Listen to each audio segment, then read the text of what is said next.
ஒரு காட்டில் பல அழகான செடிகள் இருந்தன. அங்கே ஒரு ரோஜா செடியும் இருந்தது. அந்த ரோஜா செடிக்கு தன் அழகை நினைத்து மிகவும் பெருமை. அது எப்போது பார்த்தாலும் தன் அழகை பற்றி பெருமையாக பேசிக்கொண்டே இருக்கும். ரோஜா செடியின் அருகில் ஒரு சப்பாத்தி கள்ளி செடி இருந்தது. ரோஜா எப்போது பார்த்தாலும் சப்பாத்தி கள்ளியை பார்த்து கேலி செய்யும். ஏய் கள்ளிச்செடியே, நீ ஏன் இவ்வளவு அசிங்கமாக இருக்கிறாய்? உன் உடம்பெல்லாம் முட்கள். என்னை பார், எவ்வளவு அழகாக இருக்கிறேன் என்று ஏளனம் செய்தது. சப்பாத்தி கள்ளி அமைதியாக. கோடைக்காலம் வந்தது. காட்டில் தண்ணீர் பஞ்சம் ஏற்பட்டது. செடிகள் வாடத் தொடங்கின.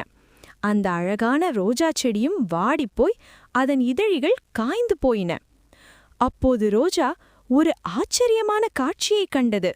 ஒரு குருவி அந்த சப்பாத்தி கள்ளியின் தண்டு பகுதியில் தன் அலகால் குத்தி அதிலிருந்து வந்த நீரை குடித்து தாகம் தீர்த்து கொண்டது. இதை பார்த்த ரோஜாவுக்கு வெட்கமாக இருந்தது. இத்தனை நாள் தான் கேலி செய்த சப்பாத்தி கள்ளியிடம் தண்ணீர் கேட்க அதற்கு தயக்கமாக இருந்தது. ஆனாலும் தாகம் தாங்க முடியாமல் மெதுவாக சப்பாத்தி கள்ளியிடம் உதவி கேட்டது. அந்த நல்ல மனதுள்ள சப்பாத்தி கள்ளி பழையதை மனதில் வைத்துக் கொள்ளாமல் உடனே சம்மதித்தது. தாராளமாக குடித்துக்கொள் நண்பனே என்று கூறியது. நாங்க தான் உங்கள் ஜாலி கிட்ஸ் அஃபிஷியல். இந்த வீடியோ பிடிச்சிருந்தா ஒரு லைக் பண்ணுங்க.